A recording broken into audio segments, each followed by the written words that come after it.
Good morning, Broadway Con. You're all in for a magical time with this next panel. She's the New York Times best-selling author of Harry, A History, the co-founder of Broadway Con, and CEO of Mischief Management.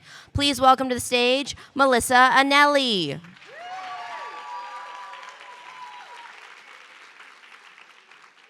Hello, good morning. 10 a.m. at Broadway Con on a Saturday, I'm impressed. But I know why.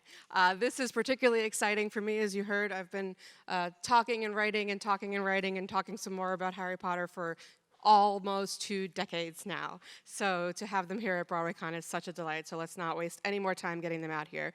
Please welcome Nadia Brown, Rose Granger Weasley.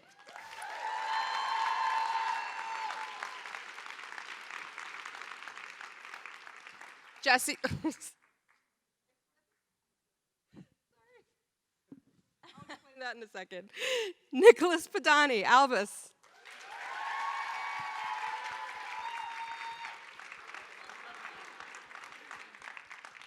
John O. Roberts, who plays Draco.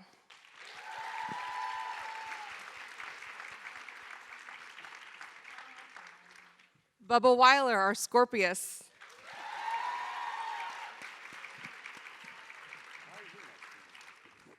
And James Snyder, Harry Potter.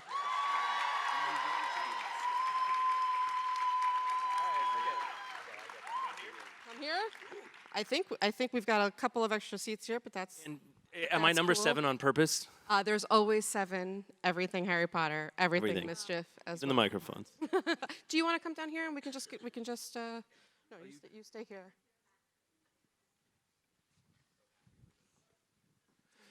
Silence. Von Trapp, Family All right, Singers. I'm going to explain this in a minute. Is it no? Guys, thank you so much for coming. Who's having fun at the con? Fucked it up. Yeah? It's really early. Don't worry. Just usurping the mic. This is what happens. Yeah, so it's early. Who had coffee already? Yes. Who's too young to have coffee? Okay, that's awesome. Everyone, Melissa. How great is Sorry. Melissa? And Sorry. this convention, right? Come on. Textual note-taking screw-up. Matt Mueller, our Ron Weasley. It's right here. Wait. Ron?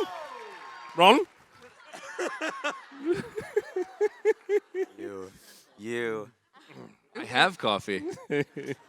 It's early. We apologize for that. We have one more lovely cast member who Or do we? is running late. 1 second while I get my notes out. So how are you guys doing? Welcome to Broadway Con. Thanks. You know that you've been doing this for about a year now, joining the august world of Harry Potter actors. What was it like? Can you guys go around and explain how you came to be in the show, what your process was like? I'll go first. So I originally auditioned for the role of Draco, believe it or not. Really? Yeah, I had a month to study. Wasn't good enough. Oh, yes, I'm not a world champion actor. Thanks, buddy, best friends. So I had a month to study for that, and then Des Kennedy, who was the associate director, I was like, why don't you come back for, well, no, I was like, oh, I think it went good, I don't know, and then my agent called and was like, okay, so they want you to come back in, but for Harry, and I was like, I guess I didn't do such a good, oh, wait, no, I did a good, this is a good thing. Oh, this is a good thing. So then I had like 3 days to study for Harry. So I basically buried myself in the basement and had a vocal coaching, like a dialect coach session with Andrew Wade, who's our person. Love him. I love him. Amazing. And then another movement call. And then like 3 weeks went by. I didn't hear anything. I was like, oh, I'm not going to book this. And then I found out after an audition for a 4-line part on a TV show. He sure did. I like how you're looking at me and like asking me if that's what happened. You did. Thank you. I found out I got the part right before going into like a 4-line audition to be like a murderer on SVU. So I was supposed to be like all broody, but I had just gotten this call, so the whole time I was like, did not get that part. Probably looked creepy. So maybe you didn't. Happy killers are the Waiting to hear, best. so. I found out right before I had to shoot a scene where I had to kill myself. Oh, no. Yeah, on a TV show. I was doing a scene where my character has to kill himself, and like we had shot like all of the context shots and everything, and we were doing the close-up where, like, you know, I have to be distressed. And I went outside, and I got my phone, and it was a group call from my agents, and they were like, "You have Albus?" And I was like, "Where?" They were like, "Broadway." I was like, "Ah." So I called my mom about 7 times. She wasn't picking up because she was teaching at the time. Finally, she picked up, and she said, "Nick, what? I'm in the middle of an exam." I was like, "I got Albus." She was like, and then I called my sister, and I was like, "I got Elvis." And she said, "God damn it." And I was like, "What?" She was like, "I'm pregnant."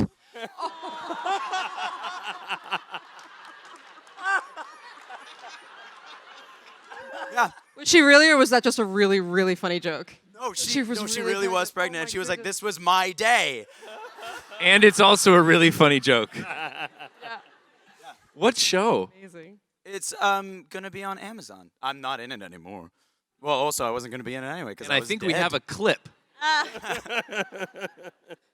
I found out after 2 weeks. My whole audition process was 2 weeks long. I submitted on Actors Access. Whoop. Don't have an agent, no representation. I just submitted. The whole thing was 2 weeks, and I was at my survival job, about to clock out, saying, like, I am proud of myself. I did amazing after 5 rounds. I didn't know. I was getting emails like every day because it was only 2 weeks. So I waited 4 days in between the last callback and hearing, and 4 days was an eternity. I was like, oh, I don't have it. It's fine. I'm proud of myself. I got the call. Was super calm, like, "Thank you so much, great, perfect, you're Rose, Granger Weasley, perfect, that's amazing." Hung up, ran down the block, exited, like, just like screamed on the phone, called my cousin who's my best friend, we were just screaming down the block. It was amazing. That's the appropriate reaction. Yeah, right? Yeah. I went in for it in LA, and I got the, like, going for Harry Potter on Broadway, and I literally was like, oh, for Christ's sake, that's going to be horrible. Why would I do something like that? That was just ridiculous. And so I didn't pay any attention to what I was doing. I just sort of read the scene in front of them and was like, that's good. I like that scene. That's good. It's well written, and I want to do that. And then we did the movement call, and I suddenly go, oh, like, this is... Who's doing this? And I hadn't looked at anything. I was just like, oh, Harry, that's going to suck. And then I see John Tiffany and all the crew that's involved in doing it. I'm like, oh, fantasy people to work with, all bucket lists. And then thankfully they gave me the part. But I found out that I got the job. It was a nerdgasm because I was sitting in a cop car. We were taking turns spinning a steering wheel in a car being driven. Well, I wasn't arrested. I was pretending. Okay. But I'm sitting with Nathan Fillion, and the two of us are spinning the cop wheel, and I get Harry Potter, and I was like, that is the nerdgasm of all time. I think Fillion and Potter in the same moment. Yeah, think that's when I got the 6 call. different worlds collide in that story. Jenny Jules! Hey, Jenny Jules! Jules are Hermione. Hello, my dearest. I couldn't apparate this morning. It's 10 a.m. on a Saturday. We all feel you. We're talking about when we found out and how we got the part. Also, I'll give you a second because I haven't said yet, and then you can say it, so you can think about it. You can think about which story you want to tell. My lie that I'm going to tell you. She was on a train, and surprise, I first auditioned in Chicago, and then my agent was like, they're not going any further with it. I was like, that's okay, great. I got to go in and play with a bunch of cool people I know for Harry Potter people. And then things went further, and then I found out I was coming back from a road trip. I was in the middle of Wyoming, like pulling in to get gas. And Wyoming! Everybody from Wyoming, yeah! All right. Woo! Thank you. And pulled in to get gas and just happened to be in a place where I had service. And got a call from my agent, so it's like walking around the service station, picking up things, putting them back down, just like being on the phone, being like, okay, great, that sounds great, okay, cool. Yeah, it was very cool.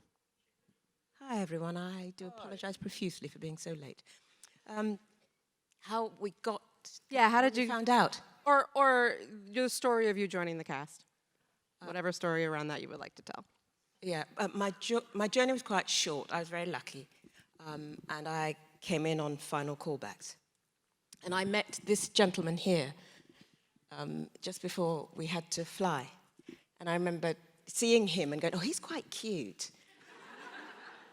And Nick just said, I thought the same "Morning." thing. I was like, yes, it is, isn't it? Yes, have a good morning. And that was the flying audition. And then the next day I met John Tiffany. And there were about 20 people in the room. And the casting director is brilliant. His name is Jim Carnahan. And he said, don't worry about the loads of people in the room. John will talk to you like it's just you and him. And he did, and he spoke to me for 5 minutes. And we had so many friends in common, and we knew each other's work. And we were like, how come we haven't worked together yet? This is ridiculous. And then I did my audition, and then I found out the next day. And the next day, I was doing the first preview of Sweat. And it was a Noble tour, and we went across the swing states in 2018. Yes, and so that was that day that we were starting that. So I found out that day, and I couldn't tell anyone for a month. And we were literally on the road for a month. We went to 18 different venues, none of them theatres. We went to food pantries and community centres and church halls to bring this fantastic show about the deindustrialization of the United States to people who were actually suffering the same plight that was happening in the play. And I was like this for a month, with these people who I was sleeping next to and doing everything with and eating with, and I couldn't tell them because we weren't allowed to share it, and that was very strange, but also quite brilliant. So every now and again, I'd be in a corner of the bus, and just go, and then get back to being somber. But that's kind of my journey. Amazing. Can you all tell us what your history with the Harry Potter books is and what your house is? Ooh. And for a bonus point for your house, your Patronus. I'll start. Oh, yes, I am a very proud Hufflepuff, or the Hufflepuff Badgers. Yes, okay. My Patronus is a Manx cat, which is essentially a house cat, but Manx cat. And what else? What else am I supposed to I think you got it all. Oh, great. Oh, and your history with the Harry Potter books. Oh, yeah. Okay, so I was a huge Harry Potter fan as a kid. 1 through 4, until Goblet of Fire, right? My first prescription glasses were circular with lightning bolts on the side from LensCrafter. You guys, like seriously, they sold, in 2001, they sold Harry Potter glasses that were prescription. And they were glow in the dark, like on the back here. It was like a little glow in the dark. I felt so cool. You were the coolest kid ever. Oh my God. I remember being really annoyed they didn't make adult sizes and that. Yep. They didn't make adult They sizes. didn't. They only We made have them a for clip kids. of me in these. No. We sure do. Let's go to the clip. Thank you, Matt. No, okay, but then Order of Phoenix, you guys. It was too much for me. I was kind of too young, and it took too long to get to school, to Hogwarts, so I dropped off until I got this audition. And I was like, oh my God, this universe is so incredible. I forgot how amazing it is, and I'm just so happy that it came back into my life at this time, like the perfect time. I've never felt more like Harry Potter in my life, truly. So it's just the perfect combination of coming back into my life. Nick?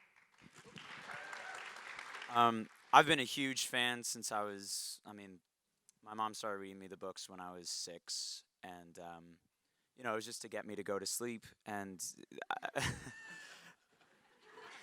God, Nick, go to sleep. go to sleep. Ugh. And I think Hang on. Nick's mother is a specialist in late Bronze Age history around the Mediterranean, and she could have read so many more sleepy things. Well, the Odyssey kept him up. I mean, that was the thing. It's like you gotta. yeah, history kept me up. Harry Potter, had to sleep. But like I think because she would do all of the voices. She's English, and so she would like do all of these amazing character voices for all of the different characters. And I think there's probably something in there that made me want to become an actor, like listening to her like do these stories and all that. I'm not sure, but so huge fan since I was 6. I'm a Gryffindor. And my Patronus is a Saint Bernard dog. Oh, that's so Yes. You do drool a lot. I have actually seen the video of Nick as a younger than 6, as a little boy, playing Quidditch with his sister in the backyard. Yeah, he's like as a toddler. So he has lived Potter his whole life, really. I had a roommate around the time book 3 came out that said, stop being a wanker and read these books. So I read the first 3 and then waited as all the rest of the books came out. And I wouldn't wait in line. I wasn't quite that much, but I would read them the next day. I would read them day 2. We'd go and buy them. Got my wife addicted to them. So Potter books, big time. Watched the first half of the first film and went, no, stop. I don't know. I want my brain to be where it lives. So I didn't watch the movies. And hence my reaction to not wanting to do the play. I was like, no, the books are some of the most fantastic things I've ever read in my life. And I didn't want to see someone else mess them up. That's why you do the whole show with your eyes closed? I do. I don't. I do it. I try to undermine everything about what I do. He doesn't realize that we have to see him. If my eyes are closed, I'm invisible. I'm a Hufflepuff because, as you can tell, I'm really nice. My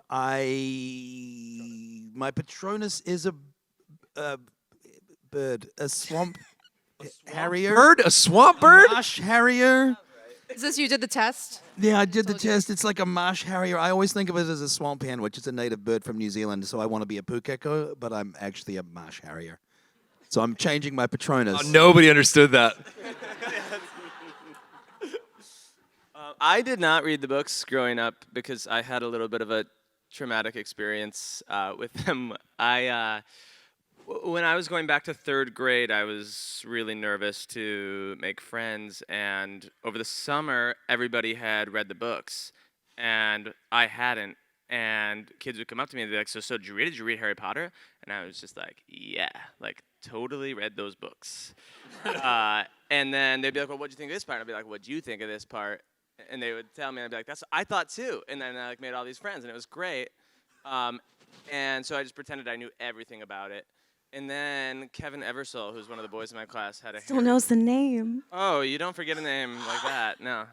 I mean, he's great, but his name's Kevin Eversole, and he had his 9th birthday party, and it was a Harry Potter-themed birthday party, and his mother dressed up as the fat lady, and like greeted everybody at the door, and you had to answer a Harry Potter trivia question to get into the party. And What was your question? So it was embarrassingly easy. It was, how does mail get delivered at Hogwarts? And I was like, just like the postman. Oh. And all the kids were just like, like I just watched all of their jaws drop. Because I had been lying to them for so long, and I sort of got like shunned. They let me into the party, but I just got like shunned, and so I was just like so embarrassed that I was like, these aren't for me. Like I'm not a Harry Potter person. I read like Series of Unfortunate Events, great books too. Yes.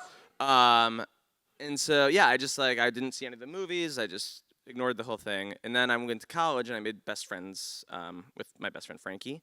And after a certain point, she was like, this has been great, but we can no longer be friends if you haven't read Harry Potter. And so all she asked for her 21st birthday was that I read the first book. And then once I read the first book, it was like a done deal. And I like burnt through the rest of them. And then, even though like a huge fan now, like, you know, I've been to Harry Potter World and cried there. And yeah, it's been great. I am a Hufflepuff. We're mostly Hufflepuffs here. That's 3 out of 4 up here. Most of our cast. Don't worry. We're getting to the front Getting row. there. We're getting to the front row. Yeah. Right. And my Patronus is an osprey. Ooh. Which I Ooh, a love. cool bird. That's a cool bird. Ospreys just like hang out by the water. They're like on the beach. They're nice. They're chill. Yeah. Hi. My introduction to Harry Potter. I was an adult, and my husband and I had gone away, and he got really sick on this trip. And so he was lying down, and a girlfriend had bought him these books, this series of books. And so he was reading it, and I'm quite a slow reader, okay? Anyone here dyslexic? All right, cool. So I'm a slow reader. And my husband was reading these books that are color coordinated. When I grew up in the UK, if you were reading color coordinated books, you were a child and you read slowly. So he's reading this book and he's got, "You'd really enjoy this." I was like, "How dare you!" And I kind of took offense because I thought he wanted me to read children's books because my reading was shocking. So he was reading these books going, "This is really good. You'd really like this. You'd really enjoy this," but not really telling me what they were about. And then probably the girlfriend who gave them to him said, "Jen, these books are amazing. It's about witches and it's about wizards and there's this boy." And I was like, "Oh, is that the book that Ralph's been?" So I had a look at it and started reading it and absolutely fell in love. And I kind of looked at him and said, "You're right. I'm really enjoying this." So that was my introduction to them, and it was kind of deep and meaningful. And I was really attached to Harry, I think, when I read them, like lots of people. And I wanted to take care of him because he was an orphan. My house is Gryffindor. Whoa. And my Patronus. Oh, come on, Gryffindor. Seriously? It's early, we're sleepy. It's 10 a.m. The Gryffindors are not awake. Gryffindors are boring. That's Wow. Oof. My Patronus is a black stallion. Yes. I love you. Yeah. My Patronus is a white stallion. It is, I'm not kidding. We're meant to be together. Legitimately. Oh my gosh. Love you. Love you more. We are. We're at the Hilton. Yeah, we've got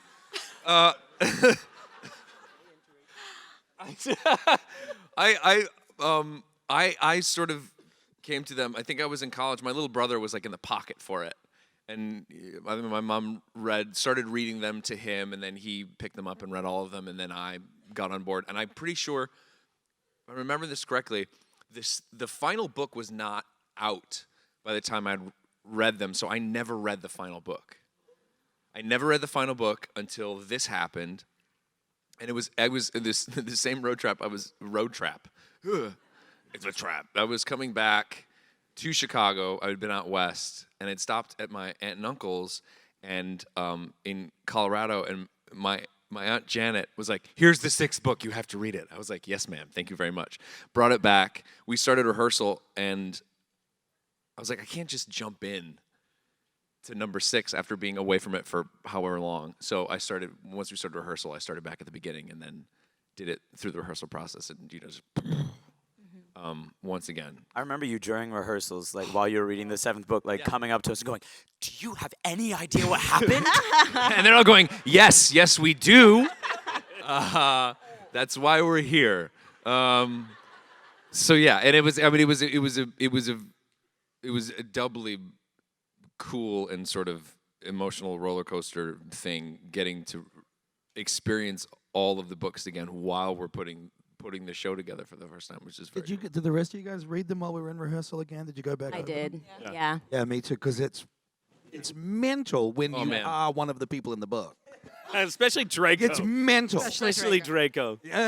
Oh my God. You were hating me. Oh, I was like, you're a terrible human being. Yeah, you were like, You're a terrible were, human- because I'm we sorry. I know. forget. You Yeah. forget Yeah. how much of a turd he is. And but it was. Well. But also, it's indicative of how the suffering those kids went through, all of them. Like, Yeah.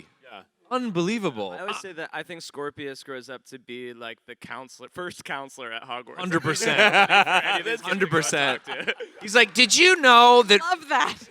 I think we should have a resident therapist here. Yeah. And I'm a Gryffindor. Yeah, my bit favorite part better. was watching people in various points in the book. All of a sudden, someone's like really sad in rehearsal, and you're like, "Why are you crying on a break?" And then they're like, "Dobby." Dobby died. People keep dying. Too soon, James. Yeah. Too soon. I know. Still reading them, by the way, Yeah. everyone. What? Joke didn't land. Never mind. Dobby? That's great. Oh, reader, still reading them. Yeah, it's great. Early. So we read 4, watched all the movies, booked the job, went listened to the first 3, the Stephen Fry audio recordings, because I was like, oh, I should get the accent in, and then I was like, we were in rehearsals, I was like, this is not moving fast enough, and I don't want a 24 hours worth of tape in my head. So then I just cranked through the books, which was amazing, and I timed it to end the book right as we were starting full runs of the show. So I sort of timed it so that our last scene Albus and Harry's very last scene of the book is about when we were digging into that scene was when I was finishing the book, which worked out really well. I'm a Gryffindor. Yeah. Yeah, and my Patronus is a black swan. Whoa. And my mom's favorite animal is a swan. Her name is Susan Snyder, and she does her S's like a swan. We have swans all over the house. I mean, it's crazy. Does that make you Australian? Because black swans are Australian. I don't like you anymore. Fight. Oh, Jono. Before I forget, if at some point we're going to be opening for questions, the way you ask a question is you ask it on Twitter with the hashtag HPCCBWayCon. There, it's right up on the screen. Start asking them so that we can start getting them through. So now that we know how you guys all Your origin into the story. books, if the you will. origin story, what did you use as a hook to get into these characters? Because it's very different reading them in a book, jumping 19 years, in some cases New creating characters, completely new characters. What was the most important aspect of these characters that you felt it was important to bring into your performances? Jumping on you, talking about like reading Draco as your Draco. I love reading the we don't love each other, we love each other between Hermione and Ron, because it totally fuels like what I perceive family life to be like, and just watching their entire journey falling in love is just so beautiful. These three, this family is one of the most beautiful things I've ever sat and watched backstage in a theater.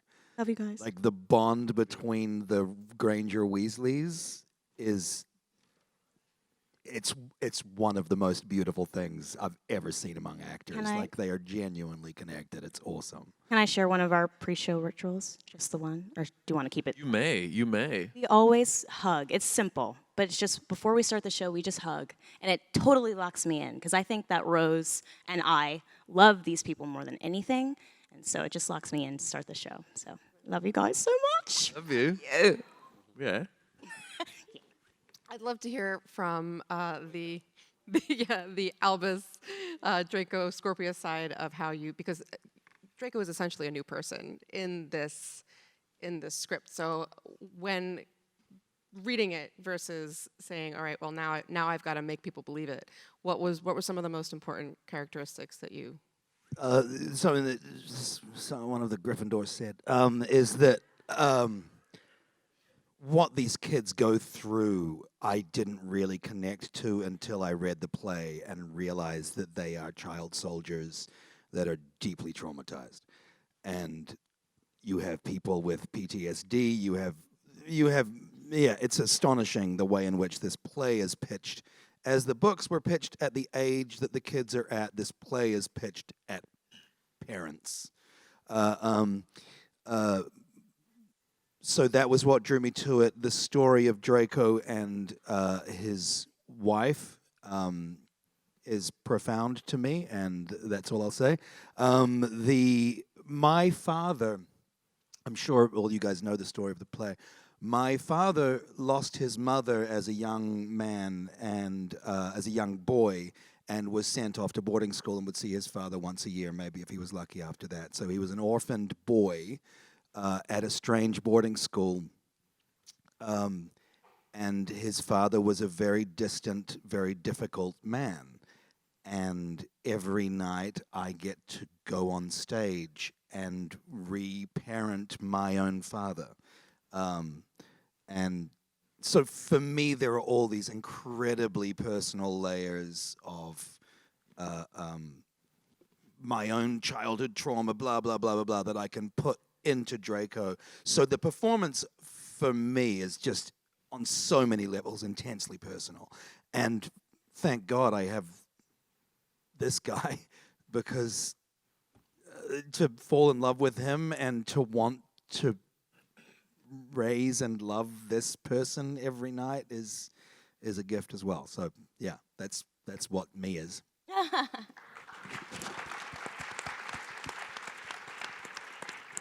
Anybody else who'd like to chime in, please do. One of the coolest things because we're roommates.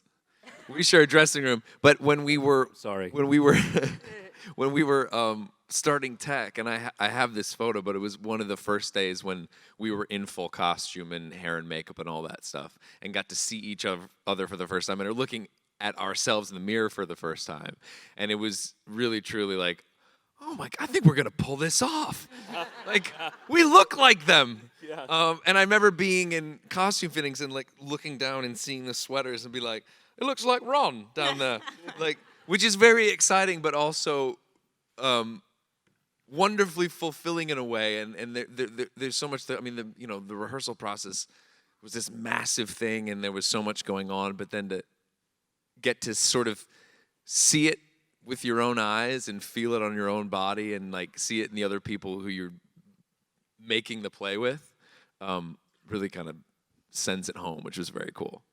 When I was reading the script, I mean, I read the entire thing, and at the end of it, there's a line that says that Albus is far more like his mother than he is like Harry. It's in the script, and all of a sudden, I went, oh, now I get him. Like, oh, good. And so I reread the entire series, looking through Ginny's eyes, and everything worked for this character, because I think Albus is Ginny in the second movie, where she comes down the stairs and goes like, "Mom, have you seen my jumper?" Sees Harry and like goes wide-eyed and runs back upstairs.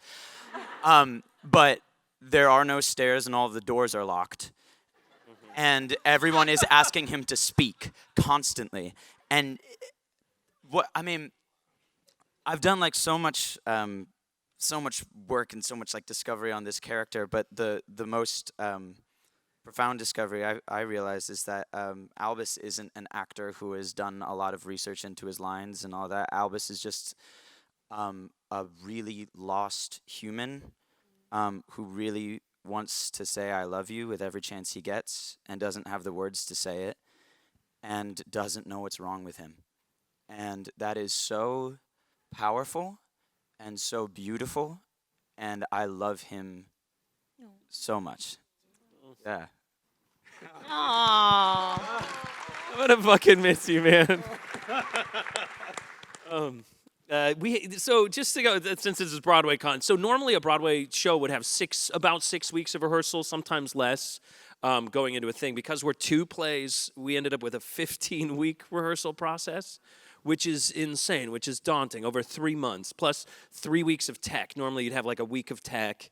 So just to give you an idea of what we were stepping into, it was daunting, to say the least. Not only doing friggin' Harry Potter, and then like that big of a rehearsal process. At the same time, we had an amazing director, Des Kennedy, who had we were like his 5th or 6th cast that he'd worked with, and so getting to working on new things, it's about finding it. And sometimes when you have a director who's found some other things, he knew where to dig, especially within the books. I've never worked on a show that's had 7 books worth of backstory. So it's like, man, why would I? Oh, hold on. Oh yeah, book 3, page 58. Oh, that's why. So it really it was knew everything as well, didn't he? Yeah, and he so we were stepping into something where all of Called him the Oracle. Yeah, we called him the Oracle, because you'd be like, wait a minute, wait, what happened? And he's like, oh no, do you remember how blah blah blah happened and blah blah blah? And it was freeing in a sense to have this structure, and finding it and almost getting out of the way for me. It was like, how can I bring less ego and more heart and empathy to what Harry has to go through? And I felt like, even though I bring as much as I can of me to everything I do, it was like, well, how can I get out of the way also? And so it was strangely freeing to have that much structure, as opposed to like, well, who is this guy and what is this? It's like, well, who is he? But I understand what the givens of the situation are in such a way that it just allowed the emotion to just go wherever it needed to go. We were incredibly spoiled as well at how much leeway we were given. Oh. Like, we were given so much room in rehearsals to make the show ours. And I think that was one of the amazing things as well, that the Oracle sort of sat back and was like, you can tell the story whichever way you want to tell it. It's yours. Which is truly incredible, especially with a show that's already built. To let the people who are stepping into it be themselves and build the show, build their own show with the people who were all there it was a gift. It really was. I think that's also why we are the best cast. We have a world championship actor in our midst. Yeah, well, I am a world champion actor. I would go in for fittings. We would get fittings in the theater, and you could hear the play going on. And I would listen to Jamie Parker and be like, oh, he's making a completely different choice in this scene than I was directed to. Almost, I felt so lucky that I was like, oh, Des knows what I do well. And was able to be like, great, this is your Harry, and this is your, so-and-so. And so I just remember putting on the outfit and be, oh, that sounds great. Oh, I do something not even close to that. And it was great. And it works, yeah. I'm a friend of Noma Dumezweni, who originated the role of Hermione. Isn't she amazing? And she's the most generous woman. And she kept saying, darling, if you need anything, just let's have tea, let's have drinks. And so we would meet a lot, and I'd just kind of, in rehearsal, I'd go, oh my God, I can't do this. How did you do this? And she would tell me everything, all the tricks, all these little shortcuts. And I remember at one point, I was just kind of frustrated, going, I'm trying to morph into this person. And I remember asking her, I said, babe, what did you do? How did you approach being Hermione Granger? It's massive. We're black. Yes. Uh-oh. Shocking. Right? What The internet trolls were right. I didn't know that. well, you know what I mean? Like, what was your approach? And she literally just looked at me and said, darling, I just brought me. I just brought myself. And I thought, you know what I mean? What a brilliant thing to say. I don't have to keep trying to stretch into something that people are imagining she should be. I can just use my craft, follow the track, because that's what we had to, you know what I mean? Like, there are points in which we had to stand here because something was happening. But yeah, just follow the track and just bring myself to her. And that was the most freeing gift. And having so much love from Des and these lot, just literally, we became a family on the first day, I think. Just looking into each other's eyes, going, are we doing this journey together? And this one here, I love this one here, looked and just went, it's an ensemble, we're an ensemble. And I just thought, Harry Potter's just said, this is an ensemble.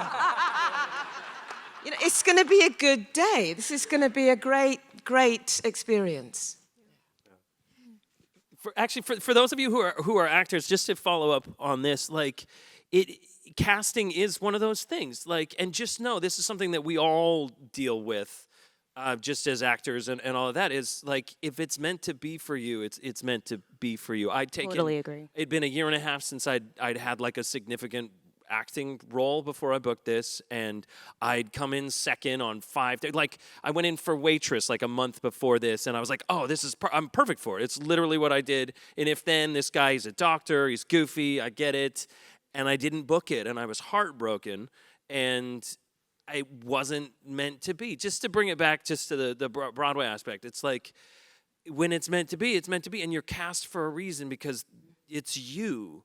And whatever you need to learn in your life at that time or bring to all of that, just to tie it back into that. Because I had a horrible audition the day before I had my first initial audition for Harry Potter.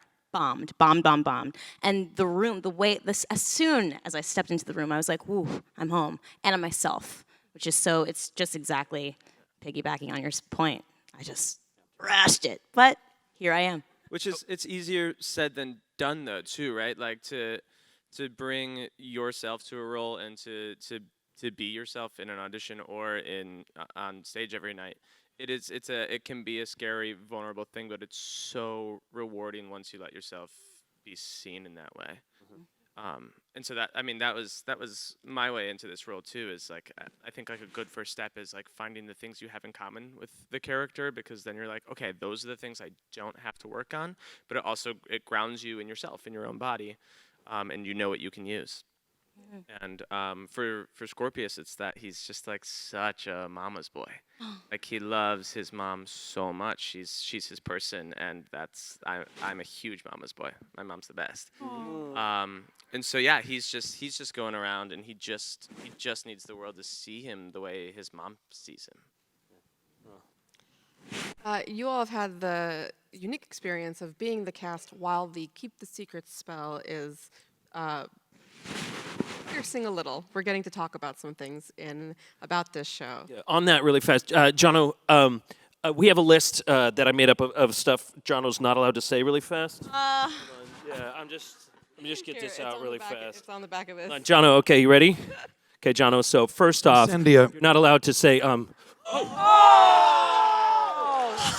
How did you... He doesn't even have a wand. Ow!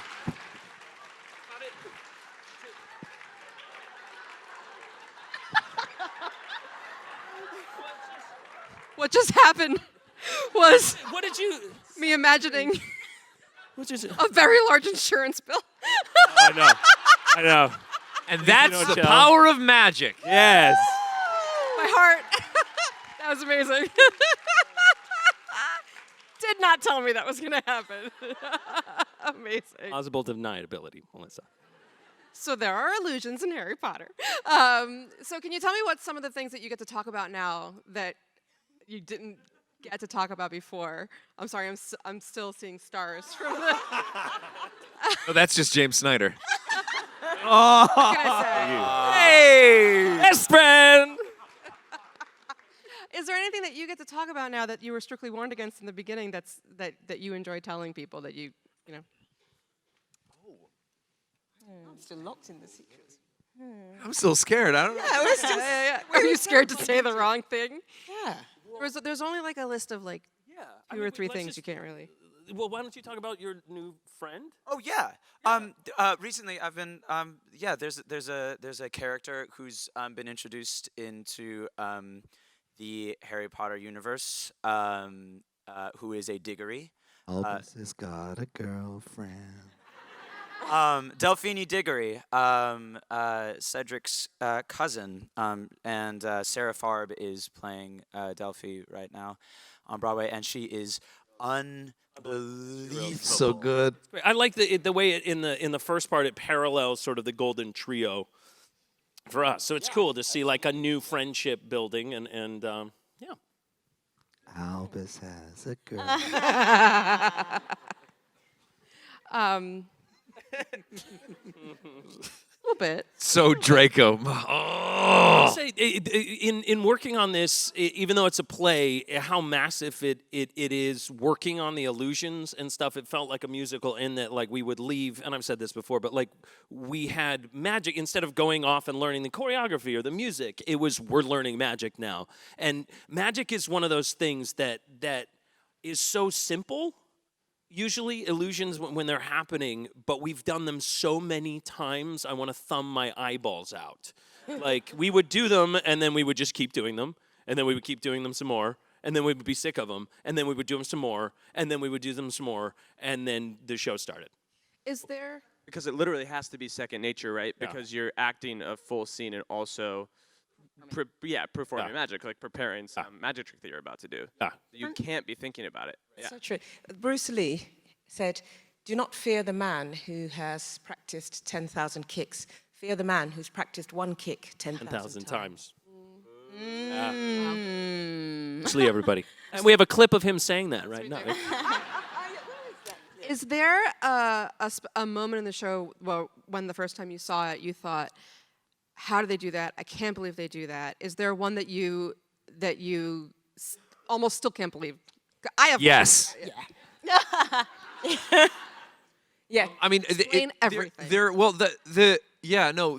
are the magic is amazing. The visual stuff, some of the visual stuff that happens in the show still blows my mind. I mean, even seeing it from the wings. I mean, that's also one of the amazing things about being year 2 cast. Like, I think all of us at this point, we got to see the show. Like, we got to experience it as an audience member, which is one of the coolest things ever. Like, that doesn't happen. and it still blows my mind. And I know we can't talk about some of that stuff, but the design of this show is mind-blowing in so many different ways, and it's gorgeous and it's stunning. And from the second you walk in the theater, you're enveloped in the world and just how like truly magical everything is. And I mean, it's also one of the things I'm excited about at some point down the road, seeing again and experiencing it again as an audience member, because it's so cool. I've never seen anything like it in the theater. There's a trick. Sorry. There's a trick that I absolutely love, and I still don't know how it happens. I've been doing this show for a year, and that is the phone booth. Wow, wow! It still blows my mind, and I don't want to know. Yeah. I don't want to know how it happens, and it's incredible. I think, adding on to what Matt was saying, the attention to detail is second to none. It's like meticulously put together, this show. I don't know if you guys, not to interrupt, have you guys noticed, so I face up stage during your guys' moment in part 2. I face up stage, and even there are lights on the back of the stage that go from down, they're footlights that shoot up against the wood, and a pattern made by the lights and the way it's shaped creates wings. It creates the poster, the little nest and the thing on. If you just look at the back of the theater, the wood paneling, has these, it has these rectangles in them, and if you look, I was looking up, and even the walls have the wings with the nest in it. I was like, Christine Jones. I mean, the new they created their own wands, like our own individual wands. Yeah. This is just, it's a testament to like just rebuilding everything for the theater. So I know I get sort of knocked for like, my scar is a little too big and my wand is this, and you're like, great, but we're in a theater and there are 1,600 people, and there are people way back there that when I go out, leave the building, have no idea who I am because I like, we don't know each other that Harry much. Potter. But yeah, because you're like, who's what? Yeah, I don't look like that guy. Got a scar. So we have to reach back to those people, and it's every detail from the carpet to the, I love that. There was someone made a comment about the wands online. They were like, well, that's not fair. Why doesn't he have his real wand? And I was like, you mean the wand designed by the cinema designer, not the theater designer? Because as I recall, the only wand that Harry has that's the real wand is the one that's in the book, which I don't recall seeing a picture of. Oh. And there was that. I mean, there was when we first got it, because when you first get it, you look on like online comments and stuff a little bit until you realize that's not the wise thing to do. But there was one where James had sort of put out like, "Hey, I'm playing Harry Potter," and someone said, "There's only one real Harry Potter, and that's Daniel Radcliffe." I was like, "Did the actor cast to play Harry Potter?" Because there's another actor that was cast to play Harry Potter who was therefore as much Harry Potter as Daniel Radcliffe is. And yeah, that's one of the funny things in doing the play is this thing of going, again, because I have no connection to the movies, because my one is in the book, my Harry Potter is in my head. It's been really funny having that opportunity to create the magic and all of those things ourselves. My favorite magic trick in the show isn't even a magic trick. It's the Stephen Hoggett staircase ballet. We call it the staircase ballet as the staircases move. We have a clip. And yeah, we have it. Yeah. Good. And Stephen, our god of movement, created a story with 2 moving staircases and 2 young boys that is, it's to me, that's one of the most beautiful magic tricks in the show, and it's just a trick of the heart. It encapsulates the theatrical experience of Harry Potter. I mean, you can't do that in any other medium. That thing, it's really incredible. A cool secret about that scene is that it originally had dialogue. No. Yeah. What? Yeah. Do the scene. Do the scene. Go on. Yeah, there were small like sort of montagey scenes between Albus and Scorpius, and Steven started choreographing those scenes, and they realized that they didn't need any words. Wow. Amazing. Remember what the words may No, I was not involved in that. Oh, process. Scorpius. Elvis. it was just, hey, Love where are you going? Love you. Where are you? Love you. I love you too. On trip. Bloody staircase. Why are people pushing these staircases?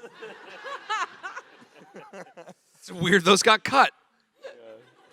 My favorite part is at the end of part 1, for those of you who have seen it. When I saw it, you guys know what I'm talking about.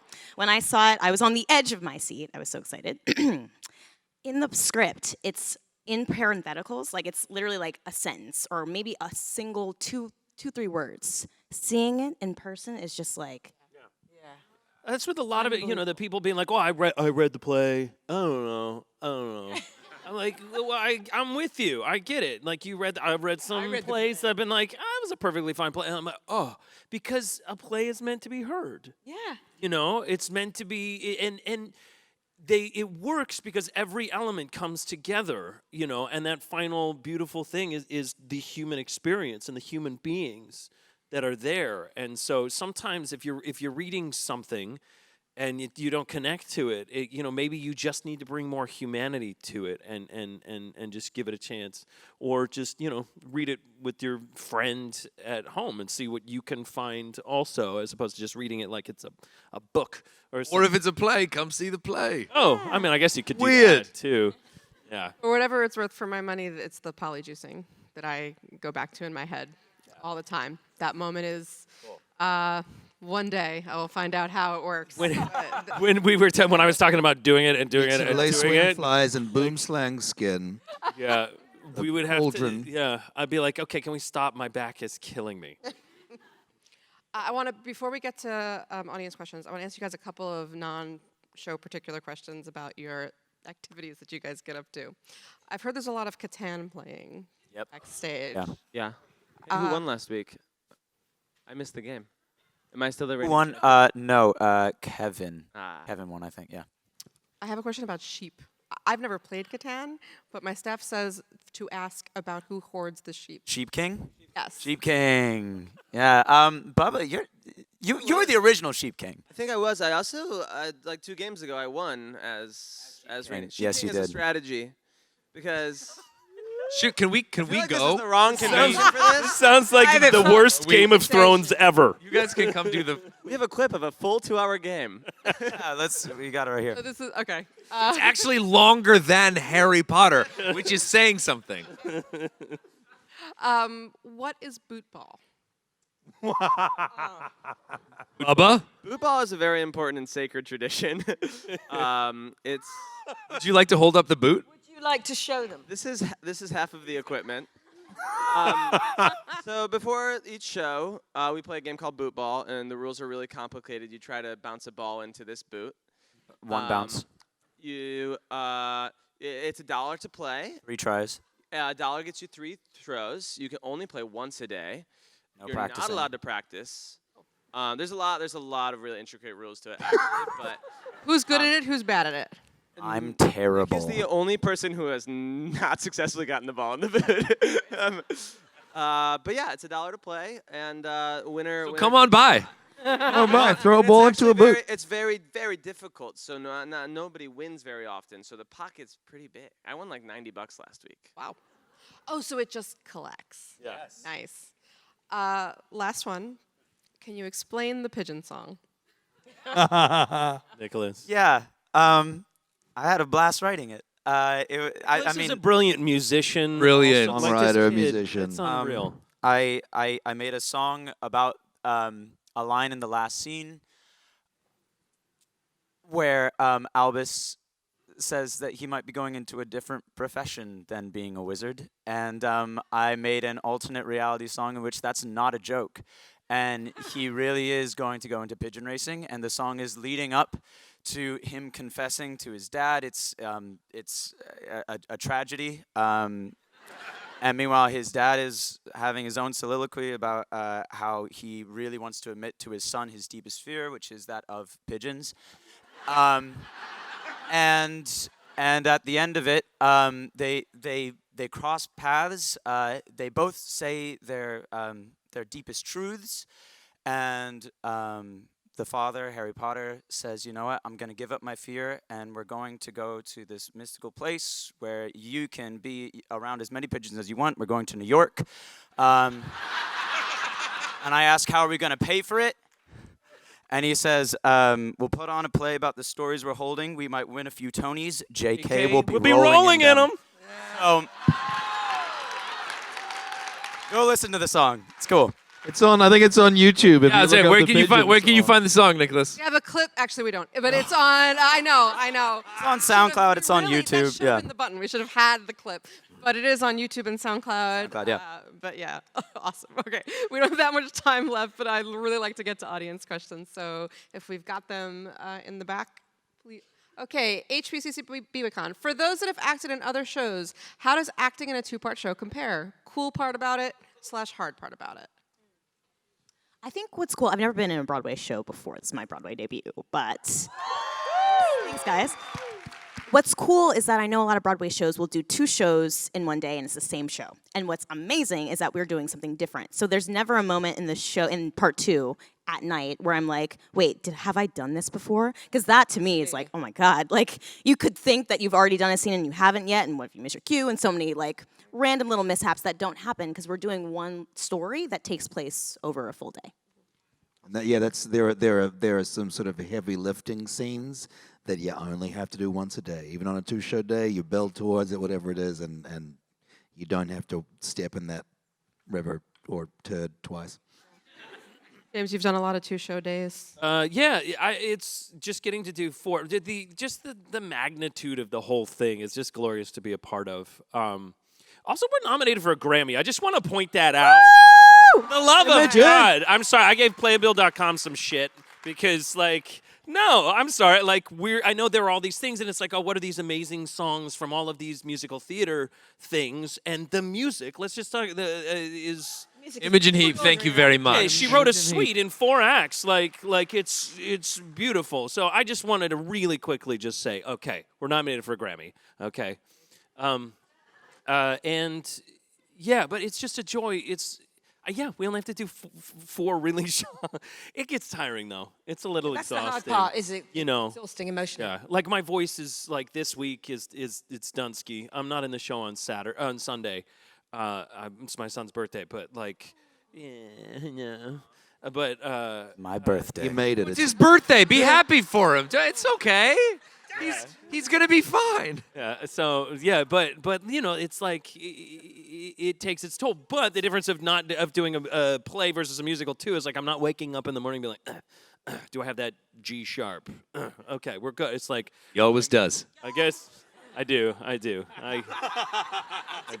And we have to hear it all day.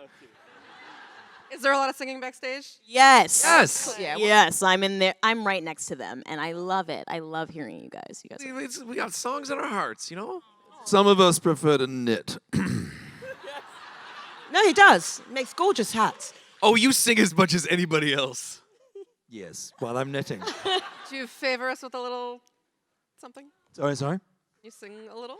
Sing us as knit 2, purl 2, drop 1. What's your favorite in thing the to bin. sing backstage? No, if he can. My favorite thing to sing backstage. You might not be allowed to sing it. You really don't. Yeah, exactly. Don't I wrote a encourage song about him. Dementors. I wrote a song about that no one likes. I love it. I love it. Please, I just like a little bit. It's about having No, we can't. sexual fantasies about Dementors. Whoa! Wait a minute. That's sexual? Why is everyone laughing? Because you're just. I like really skinny creatures. Like I like bones. I like long. What's the next question? We go to the next. Yeah, let's do that. What's the craziest thing that has ever happened to you on stage? I feel like there might be the same answer. Harry throwing his wand at me. Oh no! What happened? Are we allowed to talk about the? Do it. Yeah. Okay. There's a duel. There's a duel between Harry and Draco, and I cast Obscuro. And okay, so we're doing it, and Reversing it, but yes, I'm we're on reversing a it. table. So I'm over here. Hold on, and he's up on a table. On a He's table. up on a table, and I had the idea to cast it low. I was gonna cast No, it this is low. a chair. I do Yeah. understand the distinction So- between tables and chairs. So I'll sometimes cast Obscuro up here. Well, I thought it'd be a little more like cool Western, like to cast it down this way while I'm moving back. Unfortunately, as I was casting it, I hit my wand on my pants here.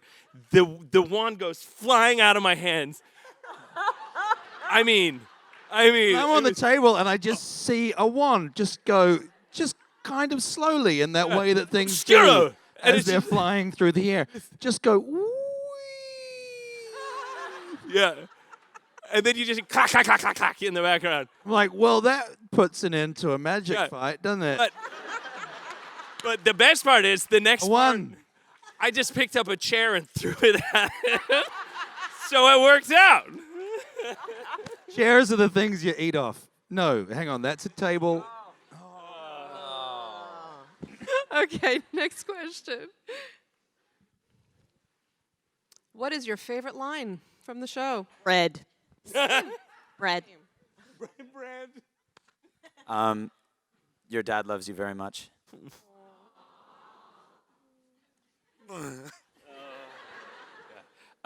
Best to do it at a run if you're nervous. Yeah, I like that one. That's very Gryffindor too. We have to be better than them.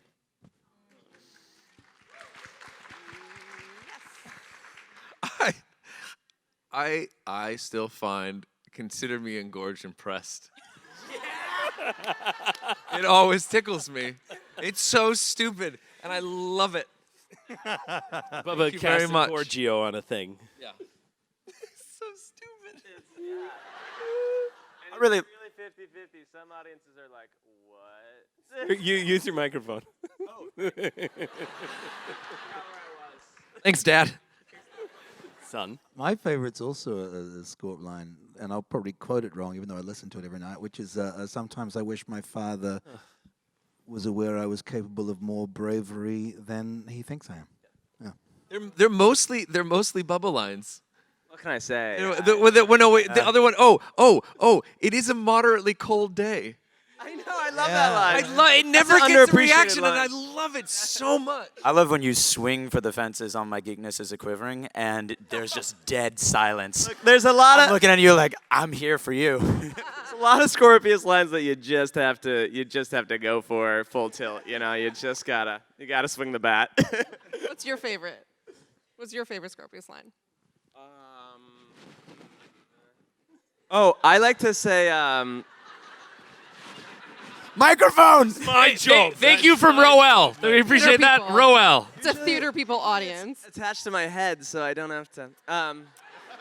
But I like when I get to say, it turns out Malfoy the Unanxious is a pretty good liar.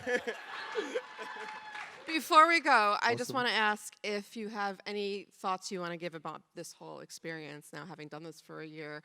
Any final thoughts you want to tell people about this whole thing? It's the best job I've ever had in my life. I love you guys. I love you guys. Yeah, I don't think I'll ever be in love with a company as I am with these lot. Which is so much bigger than the people you're seeing on stage right now. There are, like 48, 42 Yeah. of us. 42.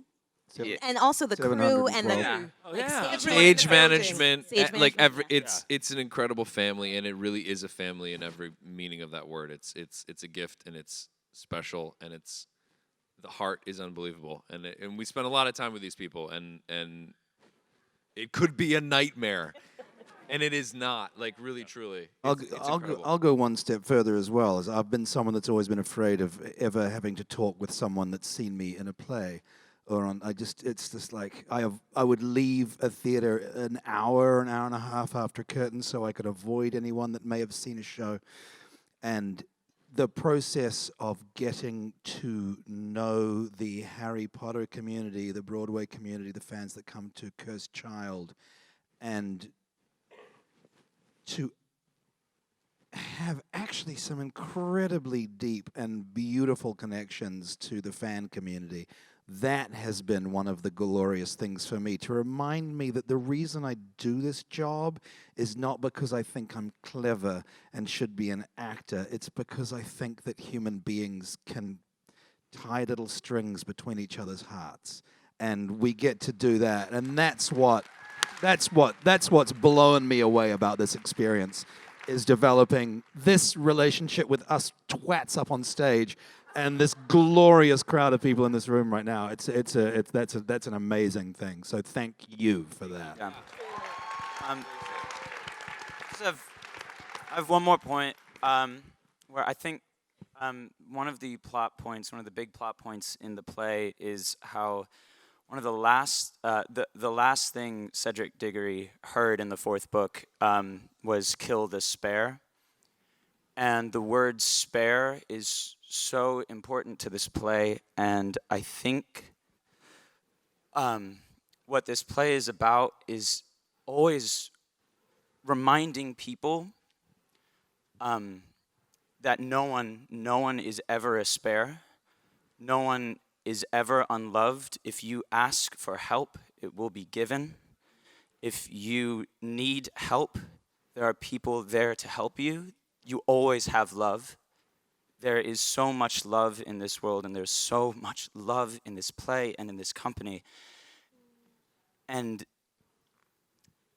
I think that's what the play is about love. And that is just the biggest thing for me. Yeah.